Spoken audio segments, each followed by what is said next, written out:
नमस्कार, पद्मेश न्यूज में आपका स्वागत है। मैं हूं अर्चना मिश्रा। सबसे पहले रुक करते हैं आज की हेडलाइंस पर।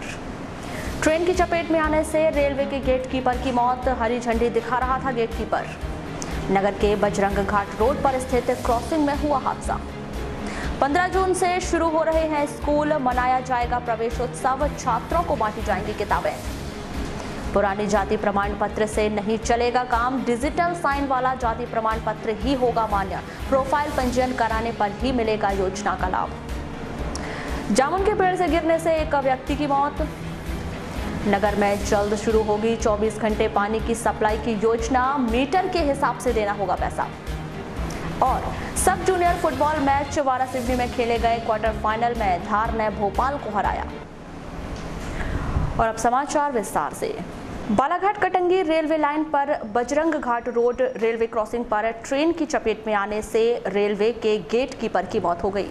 मृतक गेटकीपर नरेश भालेवार नेवर गांव कला निवासी बताया गया है, जो गुरुवार की सुबह 8:45 बजे कटंगी से गोंदिया जाने वाली ट्रेन की चपेट में आ गया।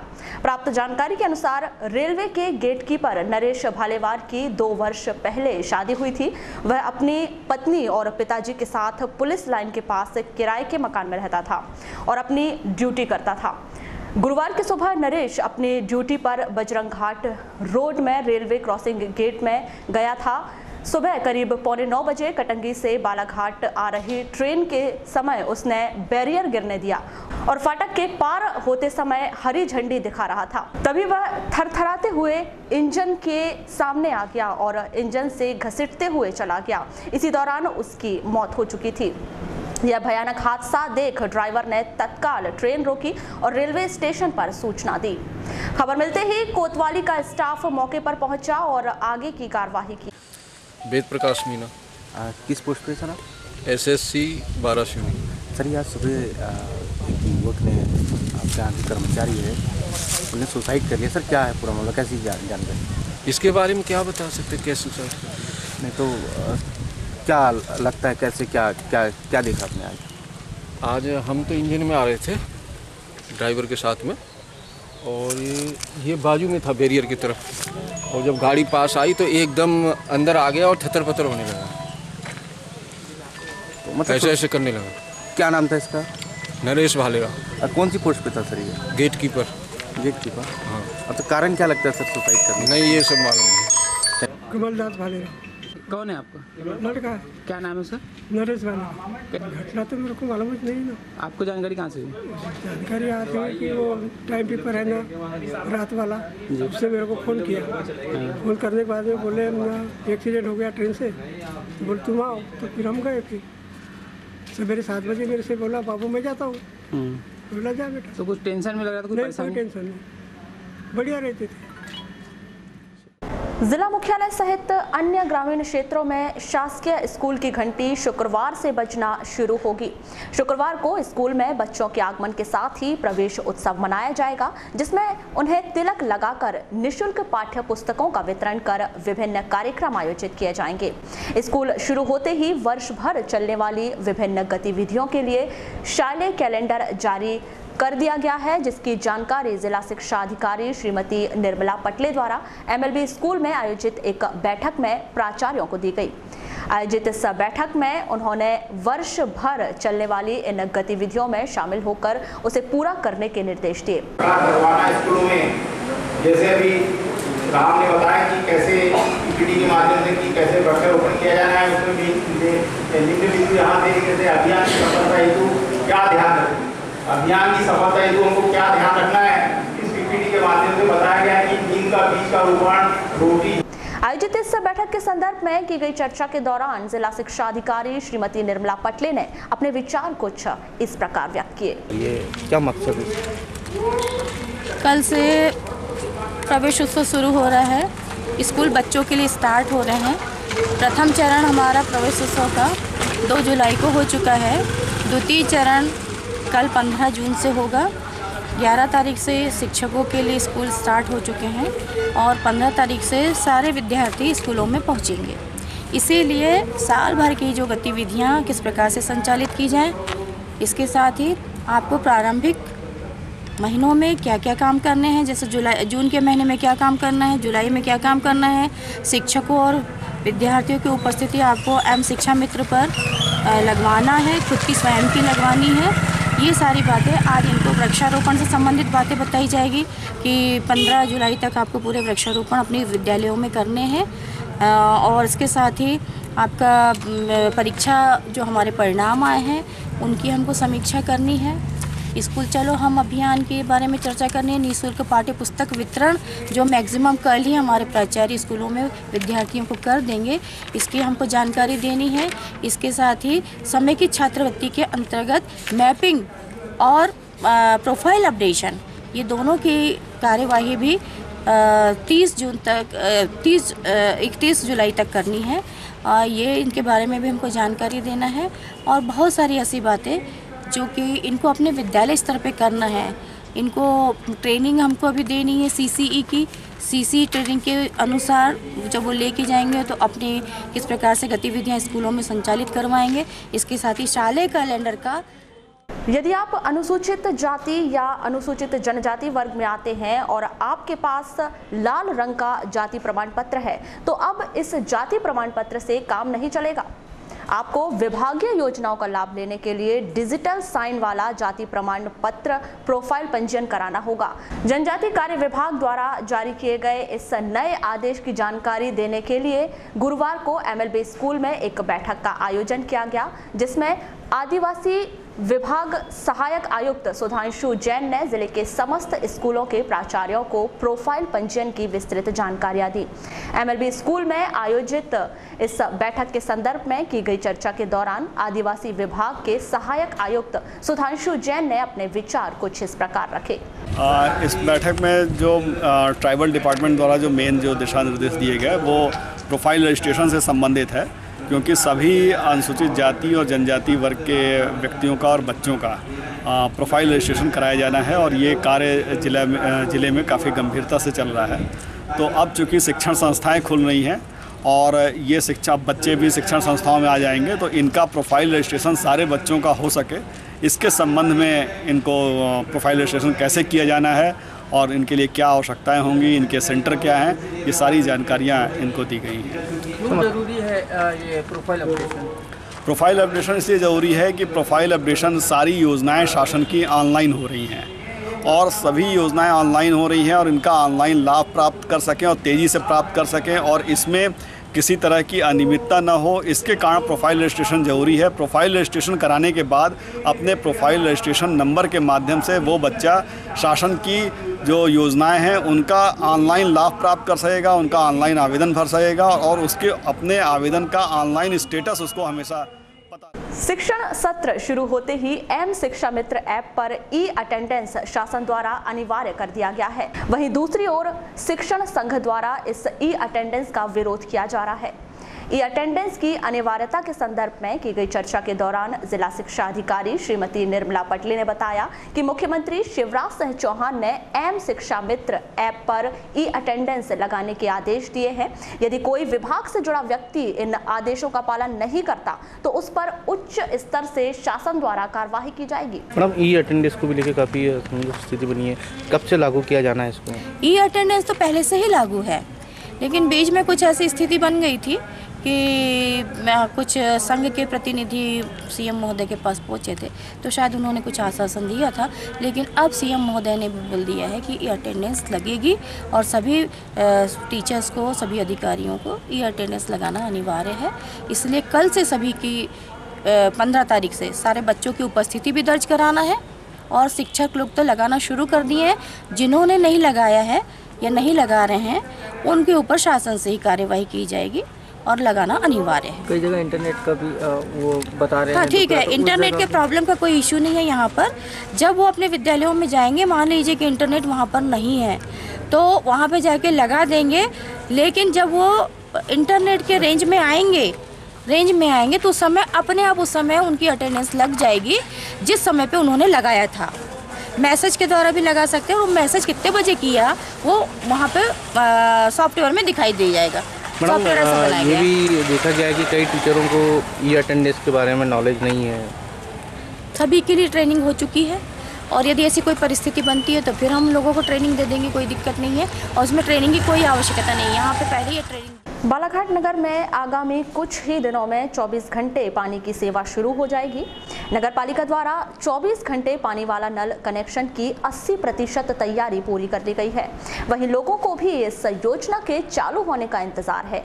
अनेक नागरिकों का कहना है कि उनके क्षेत्र में नलों में काफी कम पानी आता है, इसीलिए 24 घंटे पानी वाला नल कनेक्शन ही अच्छा रहेगा। 6 महीने से ज्यादा हो गई थी, है ना? 6 महीने से ज्यादा हो गया। अच्छा, तो ये पानी इसका मिल रहा है कि नहीं मिल रहा है अपनी? नहीं जी, उसका नहीं मिल रहा है, आया चलिए ना। अभी तक नहीं आया है? नहीं। तो क्या परेशानी आ रही है अभी आप लोग यहाँ से पानी लेते हैं? पानी किस परेशानी? पानी किस परेशानी? ये हो गया 6 महीना हो गया। 6 महीना हो गया? हाँ। तो अभी तक स्टार्ट नहीं हुई क्या? नहीं। तो क्या बोलते हैं, कुछ किस्म बताया तो होगा कब से स्टार्ट होगी? तो कुछ नहीं बोल रहे हैं, बोल रहे थे खोदे थे, हमने बोले कब आएगा। आए थे खोद किए, बोल रहे थे, बोले कि दीपावली के तरफ चालू होगा ना। तो अभी कुछ नहीं है, टंकी से आता है ये पानी। तो हो जाता पानी पर्याप्त? आज नहीं होता, बड़ा झगड़ा। अभी तो 2-4 दिन हुआ तो पानी अच्छा आ रहा नहीं, तो ये नल तो आता नहीं था। एक टाइम आता था, एक टाइम है नहीं। बड़े परेशानी, कोई नदी जा रहा है तो कोई वो हेड पंप भी एक ठल है, पूरा मोहल्ला जाता है, वहीं भी झगड़ा होता है। तो क्या मांग करना चाहते हैं, इसको जल्दी स्टार्ट कराएं? हाँ, जल्दी करना चाहिए। पानी की बहुत मुसीबत है भैया। ये पाइप लगने से क्या सभी के घर में नल आएगा? सभी के घर लगेगा कहते हैं। पानी तो अभी मिल जाएगा, लेकिन वो पाइप अभी आगे की सप्लाई होने की, इस वजह से पानी नहीं मिल रहा। तो कब से ऐसा रख दिया गया? ये तो कभी साल भर हो गया। तो पानी मिलने की उम्मीद है कि नहीं उम्मीद है इससे? नहीं, अभी तो ये नल से तो पूर्ति हो जाती है, लेकिन अभी इसका पता नहीं है उतना। कभी नल नहीं आने की संभावना रहती तो इधर उधर से लाते हैं, लेकिन तकलीफ हो जाती है। तो ये अब आपके घरों में पहुंचने से क्या इससे पर्याप्त पानी मिलेगा? मिल तो सकता है, इतनी तो गारंटी है। इस संबंध में नगर पालिका अध्यक्ष अनिल धुवारे का कहना है कि यह 24 घंटे वाला नल कनेक्शन सभी को लेना अनिवार्य है। इसमें मीटर के हिसाब से शुल्क देना होगा। देखो, अभी लगभग 80% पाइपलाइन डली है पूरे शहर, और कुछ बची है। तो जैसे ही उसका काम पूर्ण हो जाता है तो उसकी हम टेस्टिंग लेकर के मीटर, इसमें क्या है, मीटर भी अभी आने वाले हैं। मीटर भी अभी पहुँचे नहीं। जैसे मीटर पहुँचते लोगों के घरों में मीटर लगा करके, ये लगभग इस काम को 3 माह लगेंगे। 3 माह बाद ये योजना चालू हो जाएगी और सुचारू रूप से चलना चालू होगी। जैसे ही टेस्टिंग हो जाएगी तो जहाँ जहाँ खुदा है, जहाँ जहाँ गड्ढे है, जहाँ रोड कटी है, इन सबको मरम्मत का भी काम उसमें है। ये मरम्मत का भी काम इकट्ठा चालू होगा।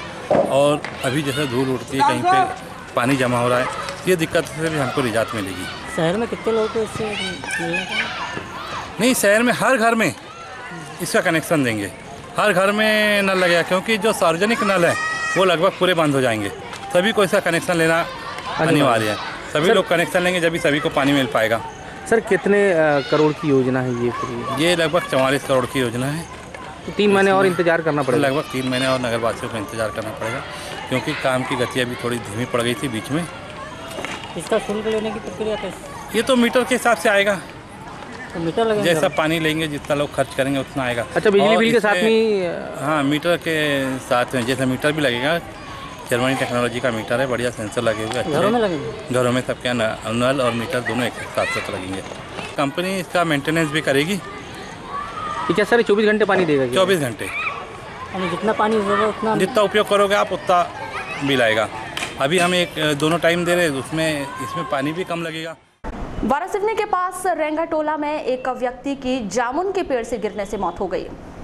बताया गया है कि सुरेशपुरी गुरुवार की सुबह जामुन के पेड़ पर जामुन तोड़ने चढ़ा था तो फिसल कर नीचे गिर गया। बेहोशी की हालत में उसे जिला अस्पताल लाया गया, जहां से उसके परिवार वाले बेहतर इलाज के लिए गोंदिया ले जा रहे थे, तभी रास्ते में उसकी मौत हो गई। जिला मुख्यालय सहित अन्य ग्रामीण क्षेत्रों में 14 जून को विश्व रक्तदान दिवस मनाया गया।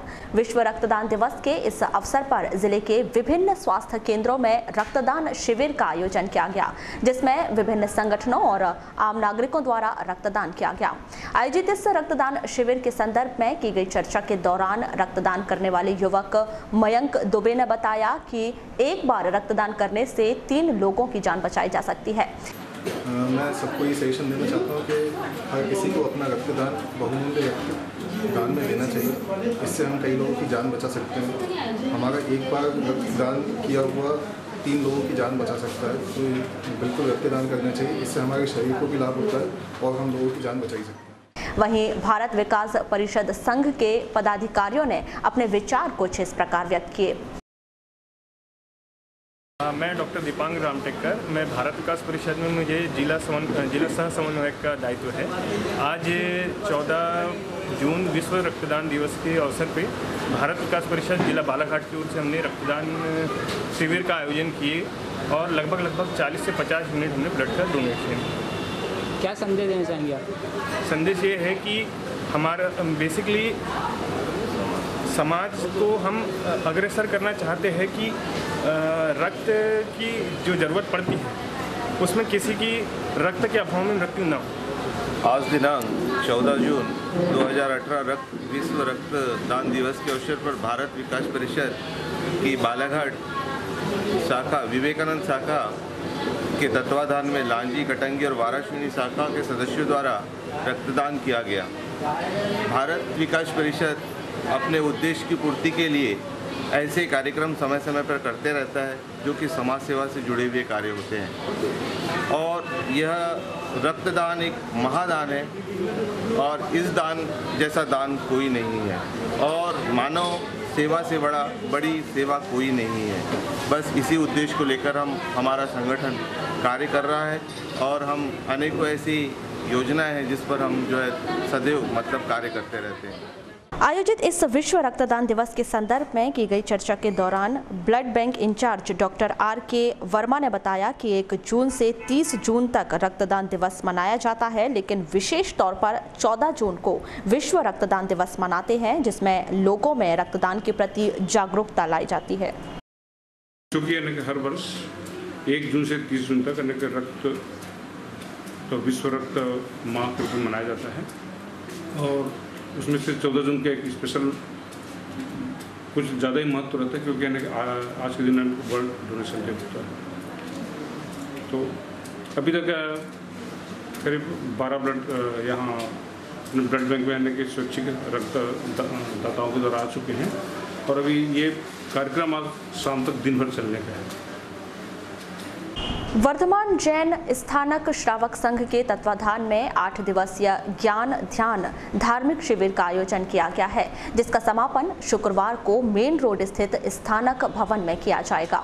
आयोजित इस शिविर के समापन के 1 दिन पूर्व गुरुवार को स्थानक भवन में शिविरार्थी बच्चों के लिए जुम्बा फिटनेस का आयोजन किया गया, जिसमें प्रशिक्षक आयुषी चौराड़िया द्वारा लगभग 200 शिविरार्थी बच्चों को जुम्बा फिटनेस करवाया गया।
आयोजित इस शिविर के संदर्भ में की गई चर्चा के दौरान प्रशिक्षक आयुषी चौरड़िया ने बताया कि जुम्बा फिटनेस एक फिजिकल थेरेपी है जो डांस फॉर्म में होती है। इस थेरेपी में 7 प्रकार की नृत्य विधाएं आती हैं, जिसका प्रशिक्षण खेल कूद के रूप में दिया जाता है। Ayushi Jain, Ayushi Jain, I am a Zumba instructor. और ये जो प्रोग्राम हो रहा है यहाँ पे, ये प्रोग्राम 7 दिन से यहाँ पे शिविर का आयोजन हुआ है, जिसमें स्थानक संस्था की तरफ से ये शिविर लगाया गया था जैन बच्चों के लिए। इसकी आज एंडिंग सेरेमनी है, मीन्स अंत दिवस, जिसमें दोनों महिला मंडल ने भरपूर सहयोग दिया और उन्हीं के अनुरोध पे मैं यहाँ आई हूँ। मैं यहाँ पे सिर्फ एक छोटा सा कंट्रीब्यूशन देने आई हूँ उनके इतने बड़े प्रोग्राम में। मेनली ये प्रोग्राम उन्हीं का है, लेकिन मुझे सिर्फ 1 घंटे के लिए यहाँ पे ऑफर दिया गया कि आप आइए, बच्चों को यहाँ पे दीजिए। जुम्बा क्या होता है? जुम्बा एक फिजिकल थेरेपी होती है जो डांस फॉर्म के थ्रू होती है। इसमें 7 प्रकार के डांस फॉर्म्स होते हैं जिनको इंक्लूड करके जुम्बा बनाया जाता है। किड जुम्बा का पर्पस होता है, बच्चे आजकल गैजेट्स में बहुत ज़्यादा बिजी होते हैं, उनको एक प्रॉपर वर्कआउट देना बहुत इंपॉर्टेंट होता है, जो कि खेल कूद कहलाता था पहले के समय में। ये एक खेल कूद की तरह ही है और उस खेल कूद में उनका शारीरिक विकास होता है और सब कुछ होता है, इसलिए इसे रखा गया। वहीं इस शिविर को लेकर चर्चा के दौरान श्री चंदन बाला महिला मंडल की अध्यक्ष श्रीमती सरोज चौरड़िया ने अपने विचार कुछ इस प्रकार रखे। ये बच्चों का स्पेशल शिविर लगाया गया है हमारे जैन स्थानक भवन की तरफ से। जैन स्थानक श्रावक संघ के तत्वाधान में 8 दिवसीय बच्चों का ये ज्ञान ध्यान शिविर लगाया गया है। ये 7 दिन से 6 दिन से बच्चों को ज्ञान के बारे में, धर्म के बारे में बाहर से आए हुए टीचर्सों के द्वारा और लोकल टीचर्स सब मिलके इनको पढ़ाया गया है। इनमें लगभग 150 से 200 बच्चों ने भाग लिया है और बच्चे बड़े ज़ोर शोर से तैयारियां की है। आज एग्ज़ाम हो चुका है इनका और उसके बाद आज इनके इंजॉयमेंट के हिसाब से आज इनको जुम्बा फिटनेस में यहाँ लाया गया है, जो आयुषी चौरड़िया ने ऑर्गेनाइज की है। कहाँ के बच्चे आए हैं? ये बच्चे किस पूरे उम्र के बच्चों के लिए ये रखा गया है? कृषि मंत्री गौरीशंकर बिसेन ने गुरुवार को नगरपालिका परिषद बालाघाट पहुंचकर नगरीय क्षेत्र की आंगनबाड़ी कार्यकर्ताओं, सुपरवाइजरों और आंगनबाड़ी सहायिकाओं को मुख्यमंत्री जन कल्याण योजना की जानकारी दी। साथ ही असंगठित श्रमिकों के लिए बनाई गई इस योजना का ज्यादा से ज्यादा लोगों को लाभ पहुंचाने की भूमिका अदा करने को कहा। आधार कार्ड का शुद्धिकरण भी यदि कोई त्रुटि है, जैसे मेरे स्वयं के आधार कार्ड में जन्म तारीख लिखी 1952 लिखा है बस। अब हो सकता है कि उस समय में फॉर्म भरने वाले हमारे पीए ने गलती की हो, लेकिन है मैंने उनसे कहा भाई इसका शुद्धिकरण पहले हम करते हैं। जो काम काफी कठिन था काफी सरल हुआ है, लेकिन एक बात मैं आपसे बताना चाहता हूँ, समग्र आईडी और आधार तो सबके लिए आवश्यक है। अब अभी हमारे भाई ने बताया था कि डीबीटी डायरेक्ट बेनिफिट ट्रांसफर हुई,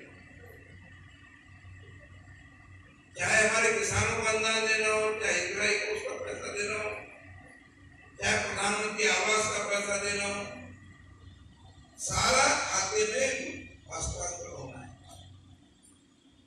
और धीरे धीरे पूरे सिस्टम को आधार से जोड़ देंगे। कहीं पर भी दोहरापन नहीं, यहाँ तक कि जो वोटर लिस्ट बन रही है उसको भी आधार से लिंक करना है, जिससे एक व्यक्ति के नाम 2 वार्ड। जिला मुख्यालय में सब जूनियर फुटबॉल प्रतियोगिता का आयोजन किया जा रहा है। इस प्रतियोगिता का क्वार्टर फाइनल मैच गुरुवार को वारासिवनी में खेला गया।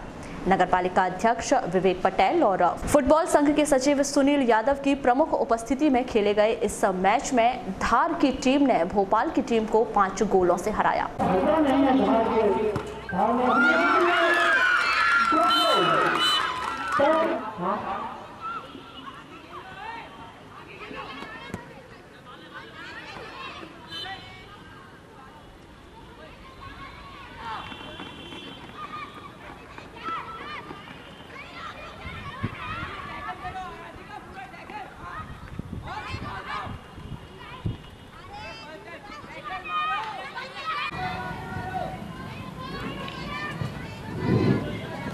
आपका पूरा परिचय? Sunil Yadav, district secretary football association Balaghat एवं joint secretary MPF Jabalpur. Sir किस तत्वाधान में सर आज फुटबॉल में यह जो अंडर 14 गर्ल्स स्टेट चैंपियनशिप हो रही है मध्य प्रदेश फुटबॉल संघ जबलपुर एवं जिला फुटबॉल संघ बालाघाट के संयुक्त तत्वाधान में दिनांक 12 जून से संचालित है और 17 जून को इसका फाइनल खेला जाएगा। इसमें पूरे मध्य प्रदेश से करीब 18 टीमों ने भाग लिया है और आज ये क्वार्टर फाइनल मुकाबला एक बड़ा सोनी में खेला जा रहा है। इसी में से पूरे स्टेट से करीब 26 प्लेयर को सिलेक्ट करके उनका 12 दिवसीय प्रशिक्षण कैंप पूरे स्टाइल बालाघाट में जिला फुटबॉल संघ के माध्यम से लगाया जाएगा और इनको नई तकनीक से प्रशिक्षण देकर उसमें से लास्टली 20 प्लेयर्स का सिलेक्शन करके नेशनल जो अंडर 14 गर्ल्स का कटक में हो रहा है उसके लिए मध्य प्रदेश टीम की तैयारी करके उनका प्रतिनिधित्व के लिए बच्चों को चयनित किया जाएगा। एक टीम रहेगी इसका एक टीम यहाँ से हर स्टेट का नेशनल में एक टीम जाता है, मध्य प्रदेश का एक टीम नेशनल प्रतियोगिता में पार्टिसिपेट करेगा। ये हमारे ज़िले के गौरव की बात है, पहली बार हमारे बालाघाट ज़िले में पदे स्त्री टीम का चयन हो रहा है अंडर 14। पूरे मध्य प्रदेश के पूरे जिलों की टीम आई है। उसी के तहत आज वाराणसी को एक मैच दिया गया है। धार और भोपाल का मैच चल रहा है, बहुत बढ़िया। खुशी की बात है कि हमारे समय में महिलाएं बच्चियां फुटबॉल खेल रही थी, धूप में खेल रही हैं। तो फुटबॉल को बढ़ावा देने के उद्देश्य से खेल हो रहा है। अच्छी बात है कि बालाघाट को मौका मिला और बालाघाट के जिला फुटबॉल संघ ने वाराणसी में मैच दिया। लगातार वाराणसी में नवोदित खिलाड़ियों को प्रशिक्षित किया जा रहा है। उनको भी अच्छा खेल देखने मिलेगा, अच्छा सीखने मिलेगा और फुटबॉल का एक माहौल बनेगा। फुटबॉल वो खेल है, दुनिया से लोकप्रिय खेल है और आप देख रहे होंगे फिटनेस के हिसाब से और स्वास्थ्य के हिसाब से सबसे अच्छा खेल। और आज जो प्रयास जिला फुटबॉल संघ ने किया उसकी सराहना करता हूँ। और आगे जैसे बता रहे हैं हमारे हरिहर जी और यादव जी और सिलवराज जी बता रहे हैं कि इसका प्रशिक्षण भी यही होना है और यहाँ बालाघाट में होना है। बालाघाट में ही प्रशिक्षण होगा और यहाँ की टीम बाद में कटक खेली जाएगी। हमारी जिले के लिए गौरव की बात है। लामता वन परिक्षेत्र में आने वाले ग्राम टिकरिया के जंगल में रीछ के हमले से एक व्यक्ति घायल हो गया। जानकारी के अनुसार टिकरिया निवासी व्यक्ति अपने बैलों को ढूंढने जंगल की ओर गया था, तभी रीछ ने हमला कर उसे जख्मी कर दिया। लालबर्रा के कॉलेज के गर्ल्स हॉस्टल की खिड़कियों के शीशे और दरवाजे तोड़कर शरारती तत्वों द्वारा ट्यूबलाइट की चोरी कर ली गई। मामले की रिपोर्ट दर्ज करवा दी गई है।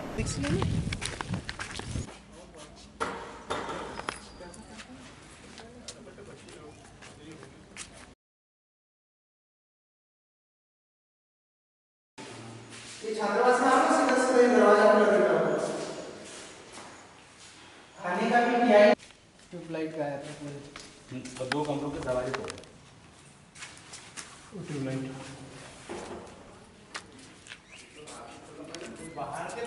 मैं मनीष शौर्य, प्रभारी मुख्य लिपिक शासकीय स्नातक महाविद्यालय लालबर्रा। सर कैसी क्या आज छात्रावास में घटना हुई आप? कल शाम को हमें यहाँ के जो सहायक हैं, कार्यालय सहायक राजूरकर जी, उनके द्वारा खबर दी गई कि कुछ बच्चे या शरारती तत्व जिसको अपन कह सकते हैं वह छात्रावास के अंदर हैं। तो उन्हें तो तत्काल ये हिदायत दी गई कि आप जो है छात्रावास को पुनः लॉक करके आ जाएं। आज सुबह जब हम पूरे महाविद्यालय वहाँ पे गया देखने तो पाया गया कि मुख्य द्वार को ढकेल कर खोला गया था और अंदर के 2 कमरे रूम नंबर 14 और रूम नंबर 16 भी तोड़े पाए गए, दरवाजे तोड़े पाए गए। निरीक्षण में पाया गया कि लगभग 13 ट्यूबलाइट जो है शरारती तत्वों द्वारा निकाल लिए गए हैं। अंदर के कमरों में भी कांचों को तोड़ा गया है और बाहर के पूरे कांचों को नुकसान पहुंचाया गया है। सर अभी कितना क्या नुकसान हुआ है, कुछ अंदाजा है छात्र? मान लें कि 13 ट्यूबलाइट लगभग 5000 के आसपास होनी चाहिए, 5000 से ऊपर ही होनी चाहिए। और पूरी खिड़कियाँ टूटी गई है, पूरी खिड़कियाँ लगभग तोड़ी गई है। ये मान लीजिए कि लगभग 30 से 35 हज़ार का नुकसान जो है। सर अभी आपने किसी की शिकायत की आगे चल के? अभी जो है प्राचार्य महोदय द्वारा जो लिखित शिकायत लालबर्रा थाने में दी जा रही है। अज्ञात शरारती तत्व हैं, असामाजिक तत्व नहीं कह सकते क्योंकि अंदर ऐसा कुछ भी नहीं। लालबर्रा पुलिस द्वारा बीती रात रेत का अवैध परिवहन कर रहे 3 डंपर और 4 ट्रैक्टरों को जब्त कर थाने में खड़ा कर दिया गया है। यह कार्यवाही नए थाना प्रभारी द्वारा की जा रही है।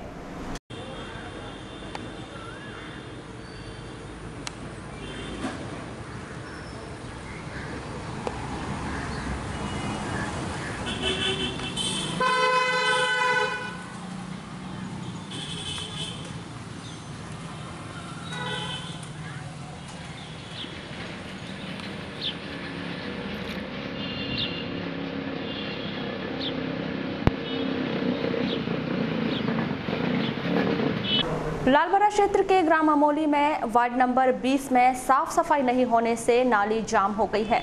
इस क्षेत्र में गंदगी फैल रही है और संक्रामक बीमारियों के फैलने का खतरा उत्पन्न हो गया है। स्थानीय निवासियों ने इस समस्या से निजात दिलाने की गुहार लगाई है।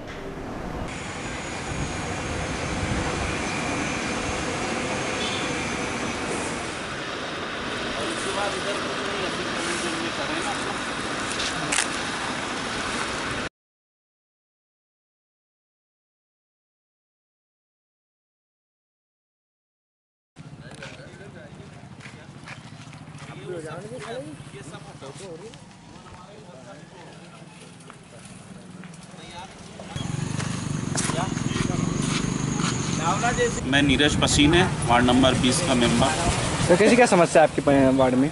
यहाँ पे हमारे वार्ड में जो पानी निकासी है, जो नाली बनी है, उसके वहाँ से पानी ही की निकासी बिल्कुल बंद हो गई है और पिछले 2 सालों से तो साफ़ सफाई का भी कोई ठिकाना नहीं। हम ही अपने मजदूर लगा के इसको साफ़ सफाई कराते रहे हैं और यहाँ का जो पंच है वो उसके घर के सामने इतना वो है कि अभी आप जाके देखोगे तो देखो उसके बिल्कुल नाली बिल्कुल चौक पड़ी है ना।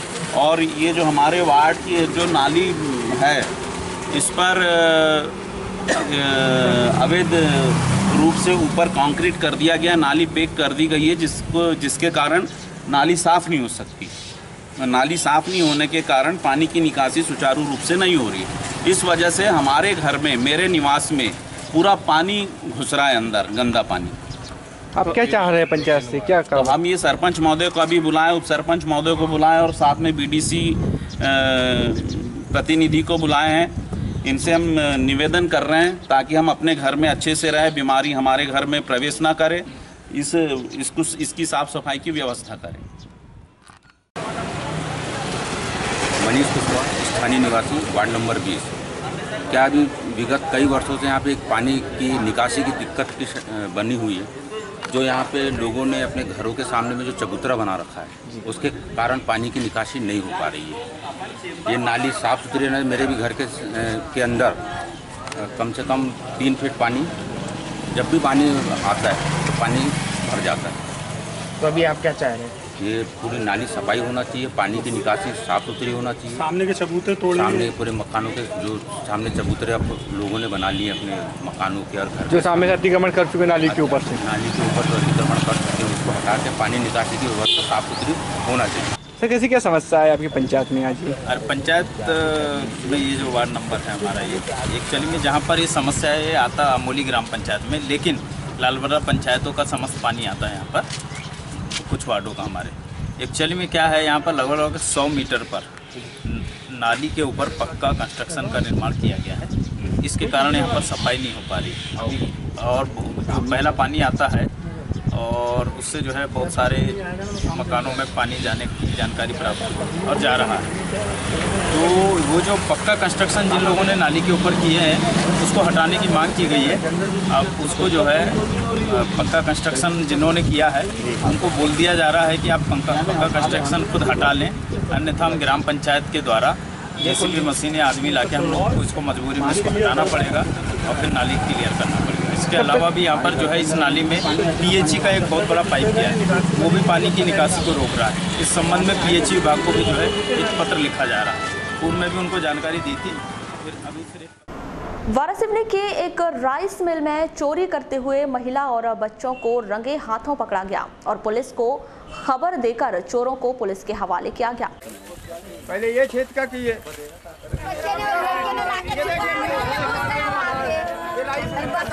दो बार चोरी कर डाले।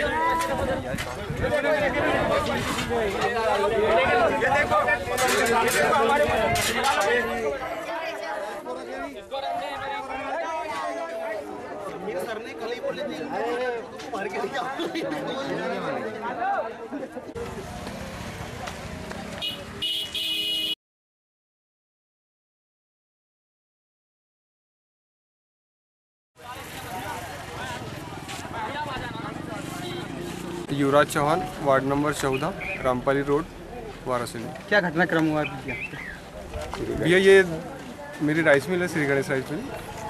इसके पहले भी चोरियाँ हुई थी यहाँ पे।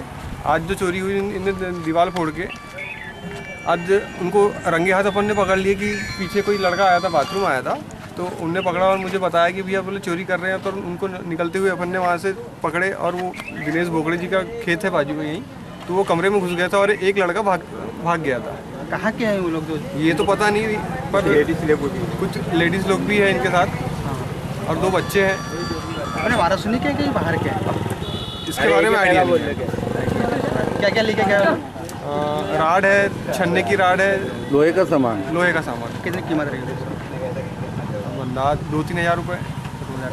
इस संबंध में जब थाना प्रभारी महेंद्र सिंह ठाकुर से कहा गया कि अनजान व्यक्तियों के नगर में प्रवेश पर वे क्या कार्रवाई कर रहे हैं, तो उन्होंने कहा कि वे कुछ नहीं कह सकते और संतुष्ट कारक जवाब न देते हुए चर्चा से मना कर दिया। वारासिवनी के वार्ड नंबर 1 में लगा एक विद्युत पोल गिरने की कगार पर है। वार्ड वासियों के अनुसार यह पोल कभी भी गिर सकता है। वार्ड वासियों ने विद्युत विभाग से इस पोल को अन्यत्र स्थापित करने की मांग की है। वहीं विद्युत विभाग के मुख्य अभियंता बीके द्विवेदी ने कहा कि कनिष्ठ यंत्री को पोल की स्थिति देख व्यवस्था करने के निर्देश दिए गए हैं।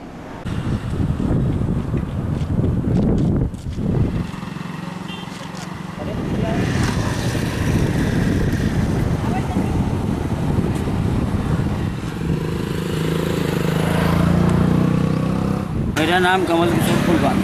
कौन सा वार्ड है? वार्ड नंबर 1 अमृत नगर दुर्गा मंदिर वाराणसी। क्या समस्या आ रही है आपको?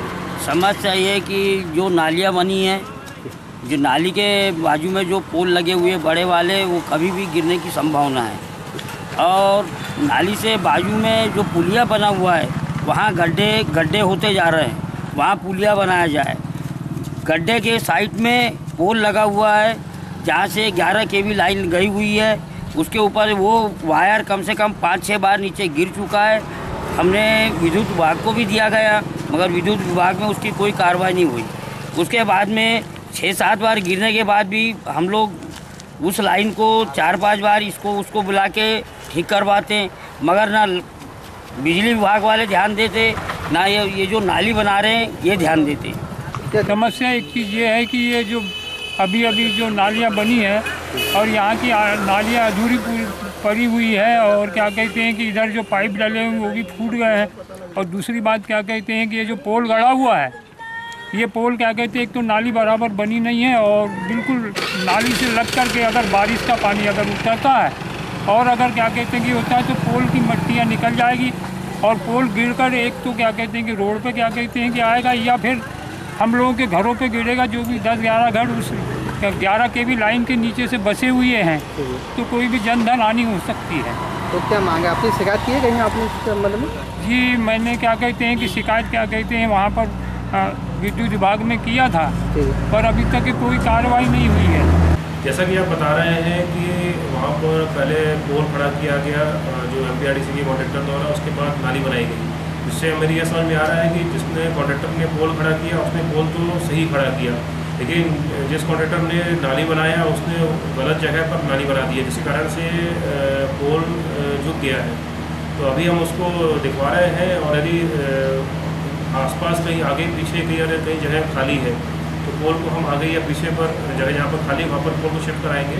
और यदि आवश्यक है उसी जगह पर पोल खड़ा करना आवश्यक है तो उसमें और गड्ढा करके कॉन्क्रीटिंग करके मॉपिंग कराएंगे और वहाँ पर उसी पोल को दुरुस्त कराएंगे, जिससे भविष्य में किसी प्रकार की घटना न हो। चलते चलते एक नज़र आज की हेडलाइंस पर एक बार फिर। ट्रेन की चपेट में आने से रेलवे के गेट कीपर की मौत, हरी झंडी दिखा रहा था गेट कीपर। नगर के बजरंग घाट रोड पर स्थित क्रॉसिंग में हुआ हादसा। 15 जून से शुरू हो रहे हैं स्कूल, मनाया जाएगा प्रवेशोत्सव, छात्रों को बांटी जाएंगी किताबें। पुरानी जाति प्रमाण पत्र से नहीं चलेगा काम, डिजिटल साइन वाला जाति प्रमाण पत्र ही होगा मान्य, प्रोफाइल पंजीयन कराने पर ही मिलेगा योजना का लाभ। जामुन के पेड़ से गिरने से एक व्यक्ति की मौत। नगर में जल्द शुरू होगी 24 घंटे पानी की सप्लाई की योजना, मीटर के हिसाब से देना होगा पैसा। और सब जूनियर फुटबॉल मैच वारासिवनी में खेले गए, क्वार्टर फाइनल में धार ने भोपाल को हराया। तो ये थी अभी तक की खास खबरें। खबरों की ज्यादा जानकारी के लिए लॉग ऑन कीजिए www.balaghatexpress.in पर।